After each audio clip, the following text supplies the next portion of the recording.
तो next question जो पूछ रहा है वो ये है, यहाँ पे एक्टिविटी दी हुई है, take about 2 gram lead nitrate powder in a boiling tube, hold the boiling tube with a pair of tongs and heat it over a flame, what do you observe, note down the change if any. अब यहाँ पे उसने बता रखा है क्या कि emission of brown fumes, these fumes are of nitrogen dioxide. Lead nitrate को जैसे ही हीट किया तो लेड ऑक्साइड बनी और नाइट्रोजन डाइऑक्साइड और ऑक्सीजन गैस इवॉल्व होती है। तो एक क्वेश्चन बन सकता है, name the gases, name the gases which evolve when we heat lead nitrate. ठीक है, तो आपको पता है यहां पे क्या बनेगी, नाइट्रोजन डाइऑक्साइड और ऑक्सीजन गैस प्रोड्यूस हो रही है। ठीक है, नाइट्रोजन डाइऑक्साइड जो गैस है आपको पता है ब्राउन फ्यूम्स के साथ जलती है, आपके नीचे शो कर रखा है एनसीईआरटी में। लेड मोनोऑक्साइड जो है या लेड ऑक्साइड जो है आपका, लेड ऑक्साइड का जो कलर होता है बेटा वो होता है येलो। तो यहां पे क्वेश्चन ऐसे भी बना सकता है कि name the substance X which has yellow in colour when we heat lead nitrate. ठीक है, तो आपको यहां पे क्या करना पड़ेगा, येलो जो है उसका नेम लिखना पड़ेगा जो कि है लेड ऑक्साइड। ठीक है, या फिर a brown gas X is formed when we heat lead nitrate, तो आपको वहां पे ब्राउन फ्यूम्स के साथ में जो गैस निकलती है वो होती है नाइट्रोजन डाइऑक्साइड, वो बताना पड़ेगा। ठीक है, वैसे तो बेटा ये वेरी करती है क्योंकि आपको पता है ये जो लेड होता है ना इसके ऊपर ये वेरिएबल चार्ज, इसमें काफी सारे चार्जेस होते हैं, तो डिपेंड करता है, हर केस में यही इक्वेशन नहीं बनेगी। यहाँ पे आप NO2 की जगह NO भी गैस बन सकती है, यहाँ पे नाइट्रोजन गैस भी इवॉल्व हो सकती है इसकी जगह पे। ठीक है, लेकिन अभी आपकी एनसीईआरटी में दी हुई है तो अपने इसको याद कर सकते हैं। ठीक है, चलिए वो तो एक नॉलेज के लिए बता रहा था मैं। ठीक है, अब ध्यान देना एक और बात। ठीक है, ये तो आप समझ ही गए होगे कि इसका लेड ऑक्साइड का येलो इन कलर होता है क्योंकि बेटा जो हॉट लेड ऑक्साइड होती है उसको येलो कलर होता है, बाद में ये व्हाइट में कन्वर्ट हो जाती है, ये ब्राउन फ्यूम के साथ जलती है। चलिए अब देखो, ये जो रिएक्शन होती है बेटा ये ड्राई कंडीशंस में होती है। ठीक है, ड्राई कैसे, अगर यहां पे मॉइस्चर की प्रेजेंस में ही हुई तो मॉइस्चर की प्रेजेंस में ये जो NO2 है, ये जो NO2 गैस है ये वाटर के साथ रिएक्ट कर लेगी। जिस भी टेस्ट ट्यूब में आप मॉइस्चर अवेलेबल है एनवायरनमेंट में या फिर उस टेस्ट ट्यूब में अगर वाटर है तो उसके साथ रिएक्ट कर जाती है और NO2 की जगह पे क्या बन जाता है, नाइट्रिक एसिड और नाइट्रस एसिड। ठीक है, तो बेटा नाइट्रिक एसिड HNO3 होता है और नाइट्रस एसिड HNO2 होता है। ठीक है, तो ये नाइट्रिक एसिड यहां पे फॉर्म हो जाता है, नाइट्रिक एसिड और ये नाइट्रस एसिड।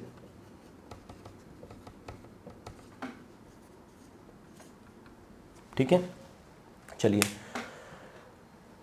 ऑब्जर्वेशंस पूछ सकता है, ऑब्जर्वेशंस बतानी पड़ेंगी कि लेड नाइट्रेट को जब हीट करते हैं तो क्या क्या ऑब्जर्वेशंस करते हैं। तो आपको पता है वहां पे दिखा रखा है, ब्राउन फ्यूम्स निकलेगी, एक येलो कलर का लेड ऑक्साइड अपने को सब्सटेंस वहां पे मिलेगा। चलिए नेक्स्ट जो एक्टिविटी आपकी दी हुई है 1.7, यहां से कैसे क्वेश्चन पुट हो सकते हैं आप इसको पढ़ेंगे। इलेक्ट्रोड्स लगानी है, ठीक है, टेस्ट ट्यूब लगा दी है। चलिए तो पहला इसमें लिखा हुआ है, fill the mug with water such that the electrodes are immersed, add a few drops of dilute sulphuric acid to the water. Activity 1.7 के अंदर why are few drops of acid added to water before electrolysis. देखो generally क्या होता है, pure water जो होता है वो इलेक्ट्रिसिटी को कंडक्ट नहीं कर पाता है प्रॉपर अच्छे से, इसीलिए क्या करते हैं उसमें एसिड ऐड कर दिया जाता है। और एसिड क्या होते हैं जो H+ आयन रिलीज करते हैं। तो जैसे ही आप एसिड की कुछ ड्रॉप्स डालोगे तो वाटर के अंदर क्या होगा, H+ आयन रिलीज हो जाएंगे और due to presence of ions क्या हो जाएगा, इलेक्ट्रिसिटी कंडक्ट हो जाएगी। ठीक है, और क्या हो जाएगा, इलेक्ट्रोलाइसिस का जो प्रोसेस है, मतलब इलेक्ट्रोलाइसिस क्या है, इसमें आपको पता है जैसे H2O को अपने इलेक्ट्रिक करंट देते हैं तो वो H+ और OH- में ब्रेक हो जाता है। ठीक है, अब देखो क्या होता है, जरूरी नहीं है कि आप एसिड ही ऐड करो, आप बेस भी ऐड कर सकते हो। बेस जैसे कि NaOH क्या होता है, Na+ और OH- में स्प्लिट हो जाता है। ठीक है, चलो तो यहां पे आपने इलेक्ट्रोड्स लगा दी, प्लस माइनस बैटरी को कनेक्ट कर दिया। अब देखिए जिसको आपने प्लस से कनेक्ट किया वो प्लस और नेगेटिव को कनेक्ट किया है वो इलेक्ट्रोड नेगेटिव। जैसे आपने इसमें एसिड ऐड किए तो यहां पे आयंस की मोबिलिटी होती है। चलिए अब क्या होगा, दो है, पॉजिटिव जो होती है उसको बोलते हैं एनोड, मतलब एनोड जो इलेक्ट्रोड होती है वो पॉजिटिव होती है और जो कैथोड जो इलेक्ट्रोड होती है वो नेगेटिव होती है। तो क्या होता है, पॉजिटिव जो इलेक्ट्रोड है एनोड, उसके ऊपर वाटर मॉलिक्यूल जब स्प्लिट होता है तो यहां पे ऑक्सीजन गैस प्रोड्यूस होती है, ठीक है, जो आपकी टेस्ट ट्यूब में आपने देखा था इस तरह से प्रोड्यूस हो रही है। तो इलेक्ट्रोड जैसे प्रोड्यूस करेगी तो ऑक्सीजन गैस यहां पे जाके स्टोर हो जाती है, ठीक है, आपकी टेस्ट ट्यूब के अंदर। ये बैटरी से कनेक्ट की हुई है। और जो आपकी जो अनदर दूसरी है उसमें आपको जो इलेक्ट्रोड है वहां पे हाइड्रोजन गैस प्रोड्यूस होती है, ठीक है, इस तरह से दिखा रखा है।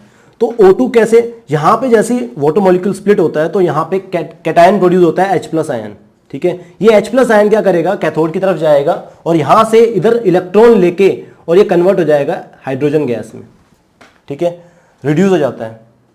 रिड्यूस क्यों, क्योंकि इसने क्या किया, इलेक्ट्रॉन को गेन कर लेता है इधर नेगेटिव इलेक्ट्रोड से, ठीक है।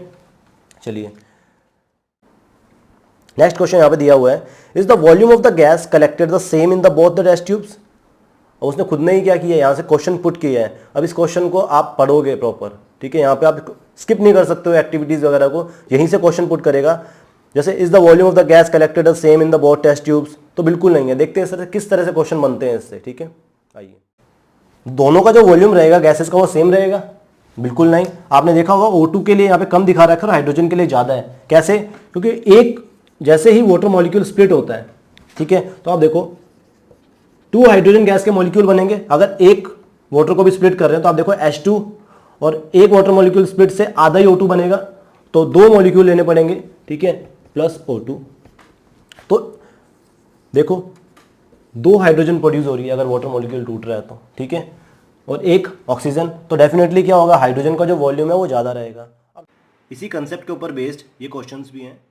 तो नेक्स्ट दिया हुआ है, which gas is present in the each test tube. पता सर किस पे क्या बनेगी, तो देखो एनोड के ऊपर कौन सी गैस बनती है, ऑक्सीजन, तो ध्यान रखना एनोड के ऊपर कौन सी है, और कैथोड के ऊपर कौन सी रहेगी, आपकी हाइड्रोजन गैस, ठीक है। H+ होता है, क्योंकि H+ होता है तो मूव करेगा, और O- होता है इसलिए ये मान के चलो माइनस पॉजिटिव के साथ जाके अटैच करेगा तो माइनस एनोड पे बनेगा, ठीक है। नेक्स्ट जो है वो है सिल्वर क्लोराइड, ठीक है। अब यहाँ पे बहुत अच्छे से दिया हुआ है, you will see the white silver chloride, तो आपको पता चल गया व्हाइट सिल्वर क्लोराइड होता है, ठीक है। टर्न्स ग्रे इन सनलाइट, इसका मतलब ये क्या है, फोटोलाइसिस हो रहा है, ठीक है, तो फोटोकेमिकल रिएक्शन है, फोटोकेमिकल डिकम्पोजिशन है। तो सिल्वर क्लोराइड क्या होता है, सिल्वर और क्लोरीन में टूट जाता है। अब आपको पता है, मैंने इसको क्वेश्चन आपको पहले वीडियो लेक्चर में भी डिस्कस किया था कि हम क्यों सिल्वर क्लोराइड या सिल्वर ब्रोमाइड जो है इनको अपने डार्क कलर बोतल में स्टोर करते हैं, ताकि प्रिवेंट करने के लिए, ताकि उनकी रिएक्शन ना हो पाए, ठीक है। तो कलर पूछ सकता है, क्या ऑब्जर्वेशंस है वो पूछ सकता है, तो ऑब्जर्व क्या करोगे आप ऑब्जर्व करोगे क्या, व्हाइट कलर का जो सिल्वर क्लोराइड था वो किस में कन्वर्ट हो गया, ग्रे में। तो ये अपने पहले डिस्कस कर चुके हैं। डिस्प्लेसमेंट रिएक्शन थी उसमें अपने ये ऑलरेडी कर चुके थे, ठीक है, कि जो कॉपर सल्फेट का ब्लू कलर का सोल्यूशन था, जैसे ही उसमें आयरन डाली तो आयरन ने डिस्प्लेस करना चालू कर दिया कॉपर को, और FeSO4 बनना चालू हो गया, जिसका कलर क्या होता है, ग्रीन कलर होता है, ठीक है। तो इस तरह से क्वेश्चन पूछ सकता है कि वो क्यों अपना कलर चेंज कर लेता है, ठीक है। नेक्स्ट, और आयरन नेल जो होती है देखो ब्राउन से कलर की हो गई, क्यों, क्योंकि बेटा कॉपर इसके ऊपर डिपॉजिट होना चालू हो गया। क्या होता है, आयरन का मतलब क्या है, ये जो सॉल्यूशन है इसमें मैंने आयरन की नेल डाली, इसका मतलब यहां पे है Fe, और यहां पे है कॉपर सल्फेट, ठीक है। आयरन को जैसे मैंने नेल को डाला तो आयरन ने क्या किया, कॉपर के ऊपर अटैक किया और कॉपर को रिप्लेस कर दिया। अब ये जो कॉपर जो फ्री हुआ है ये कहां जाएगा, पहले इस कलर का सारे इस सॉल्यूशन के अंदर क्या थे, कॉपर सल्फेट थे, जिसकी वजह से इसका कलर क्या था, ब्लू। बट क्या होगा, जैसे ही आयरन ने इसको डिस्प्लेस किया तो आयरन की जगह, कॉपर की जगह पे आ गया आयरन। अब जो कॉपर डिस्प्लेस हो वो कहां जाएगा, वो कॉपर जाएगा, इसके ऊपर डिपॉजिट होना चालू हो जाएगा, डिस्प्लेसमेंट रिएक्शन है, ठीक है। तो धीरे धीरे आयरन सल्फेट पूरे सॉल्यूशन में चेंज हो जाएगा, और कॉपर जो था वो इसके ऊपर आके डिपॉजिट होना चालू हो गया, जिसकी वजह से क्या होता है, आयरन नेल का जो कलर है वो चेंज हो जाता है, और सॉल्यूशन का FeSO4 की वजह से सॉल्यूशन का कलर चेंज हो जाता है टू ग्रीन, ठीक है। चलिए एक और क्वेश्चन यहां पे है, which gas is evolve when dilute HCl acid react with zinc. Hydrochloric acid की बात कर रहा है, जिंक के साथ जब रिएक्ट कराते हैं तो अब यहां पे डिस्प्लेसमेंट रिएक्शन में इलेक्ट्रोकेमिकल सीरीज काम आएगी। यहां पे भी वही था, हाईली रिएक्टिव है, कॉपर लीस्ट इससे कम रिएक्टिव है, तो आयरन ने क्या किया, कॉपर को डिस्प्लेस कर दिया। वैसे यहां पे देखो Zn है, Zn प्लस HCl, ठीक है, रिएक्ट कराई तो क्या, कौन सी गैस प्रोड्यूस होगी, उसका मॉलिक्यूलर फॉर्मूला क्या होगा। तो देखो जिंक आपको पता है इलेक्ट्रोकेमिकल सीरीज में हाइड्रोजन से ऊपर आता है, Zn क्या है, +2, H क्या है, H प्लस और Cl माइनस, ठीक है। ये जो Zn है ये अटैक करेगा इसके ऊपर और Cl के साथ में जुड़ेगा। आपको पता है Zn प्लस 2 होता है और Cl माइनस 2 होता है, -1 सॉरी, तो क्या बनेगा ZnCl2, राइट। प्लस में क्या बनेगा, अब H है बेटा, आयंस की फॉर्म में स्टेबिलिटी तो होती ही नहीं है, ठीक है, हमेशा कंपाउंड फॉर्म में मिलेगा, तो साथ में यहाँ पे क्या निकल जाएगा, H और H रिजेक्ट करके क्या बनाएंगे, H2 गैस इवोल्व होगी, तो H2 गैस इवोल्व होगी, ठीक है, हाइड्रोजन गैस। और मॉलिक्यूलर फॉर्मूला क्या है, कभी भी H प्लस नहीं होगा, आयंस की फॉर्म में स्टेबिलिटी नहीं होती है, तो मॉलिक्यूल की फॉर्म में, तो मॉलिक्यूलर फॉर्मूला हाइड्रोजन गैस का क्या आएगा, H2। तो इस तरह से डिस्प्लेसमेंट रिएक्शन के क्वेश्चंस पुट कर लेते हैं। तो नेक्स्ट है बेटा डबल डिस्प्लेसमेंट रिएक्शन, ये अपने ऑलरेडी कर चुके हैं। सोडियम सल्फेट की जब अपने बेरियम क्लोराइड से रिएक्शन करवाई थी तो आपने देखा था कि BaSO4 का क्या है, प्रेसिपिटेट अपने को फॉर्म हुआ था, ठीक है। डबल डिस्प्लेसमेंट रिएक्शन को समझने के लिए क्वेश्चन देखो यहाँ पे दिया हुआ है, एक एक्टिविटी दी हुई है, take lead nitrate solution in a test tube, add potassium iodide solution to this, what do you. और शुरू में एक्टिविटी भी दी हुई है 1.2, what is observed when solution of potassium iodide is added to a solution of lead nitrate taken in a test tube. क्या observation आएगी, what type of reaction is this, ठीक है, टाइप ऑफ रिएक्शन बताना है, और write a balance chemical equation. Equation क्या है, देखें, पोटेशियम आयोडाइड को ऐड करना है, तो बेटा पोटेशियम आयोडाइड ये रहा KI, K प्लस और I माइनस से फॉर्मूला बना दिया, added to a solution of lead nitrate, lead आपको पता है Pb+2 और NO3 माइनस होता है, तो फॉर्मूला बनेगा PbNO3 का होल ट्वाइस। रिएक्शन करवाएंगे तो आप क्या करोगे, K को यहाँ पे लेके आओगे और Pb को I के पास लेके जाओगे, तो फॉर्मूला बनेगा ये Pb+2 होता है, I माइनस होता है, सेम, ठीक है। तो अब देखो क्या ऑब्जर्वेशन, पहला क्वेश्चन क्या कहता है, क्या आपने क्या ऑब्जर्व किया, ऑब्जर्व क्या करेंगे, तो ऑब्जर्व यहाँ पे यही हो रहा है सर, क्या रिएक्शन होने के बाद अपने को एक ही चीज पता चलेगी, क्या नीचे की तरफ में प्रेसिपिटेट बन रहा है, ठीक है। प्रेसिपिटेट कैसे कलर का है, तो yellow precipitate of lead iodide is formed, तो ये ऑब्जर्वेशन में आप लिख सकते हो, ठीक है। What type of reaction is this, तो आपको पता लग ही गया किस टाइप की रिएक्शन है, it's a double displacement reaction.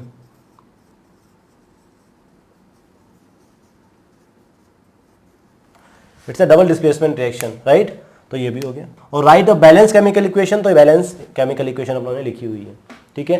तो इस तरह से बेटा डबल डिस्प्लेसमेंट रिएक्शन के क्वेश्चंस करते हैं। अब बात करते हैं कुछ क्या आपकी